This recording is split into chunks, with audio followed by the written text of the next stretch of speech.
se veut apporter une nourriture cognitive à ses téléspectateurs. Le démon ou les démons. Comment vous pouvez définir? Sinon, c'est quoi les démons? Je vous remercie d'abord puisque il est si rarissime de trouver de telles émissions au Congo. Vous savez, hier, on avait l'impression il n'y a que le Gabon qui pouvait fournir la providentialité spirituelle à l'Afrique.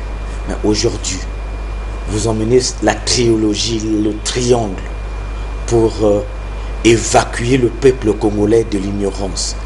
Coup de chapeau pour ça. Parce que, en fait, on ne peut pas être journaliste et présenter seulement la politique, le sport, mais sans pourtant tenir compte des multi-casquettes ésotériques cachées, pour ne pas dire la spiritualité. Alors, pour venir au thème, vous savez, tel que vous me l'avez posé, la définition, vous savez, nous, les Africains, en général, Congolais en particulier, on a un problème sur les paradigmes, c'est-à-dire les concepts. Tous nos concepts sont faussés par les grands anthropologues, les grands missionnaires. Nous définissons aujourd'hui les démons, on va le dire, parfois sur les faux paradigmes. Je prends un exemple.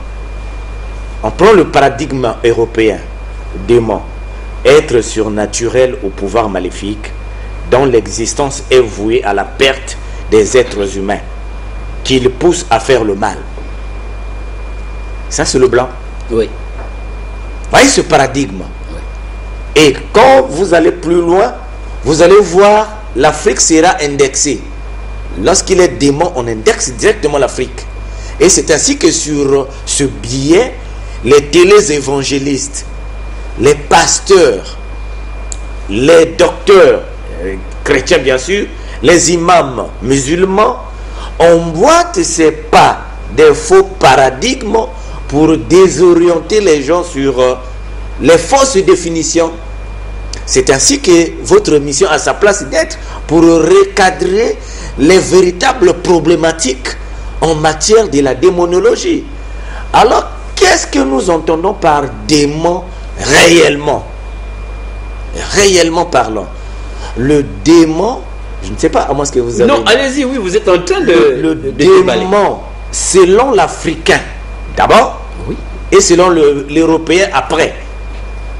Le démon, c'est un transportateur d'une information donnée.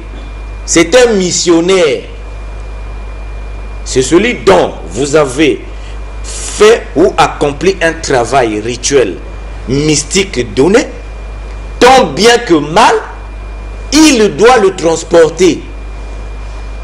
Il transporte le travail. Le démon ne transporte pas aussi forcément le mal.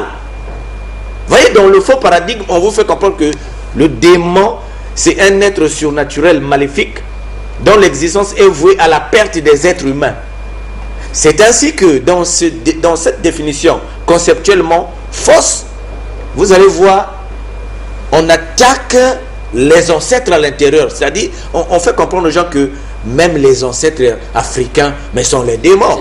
Puisque les Africains sont ancestralistes, mais puisque les Africains, ils sont idolâtres. Vous voyez, c'est des faux concepts. Mais puisque les Africains, mais pourquoi n'allons pas nous dire qu'ils sont démons, puisqu'ils sont idolâtres? Mais puisque eux, les Africains, ils sont encore quoi, on va le dire, animistes. Ils sont animistes. Donc, c'est les Africains qui sont, on va le dire ici, la plateforme de toute la démonologie. Voilà d'abord le faux concept. Et partant de là,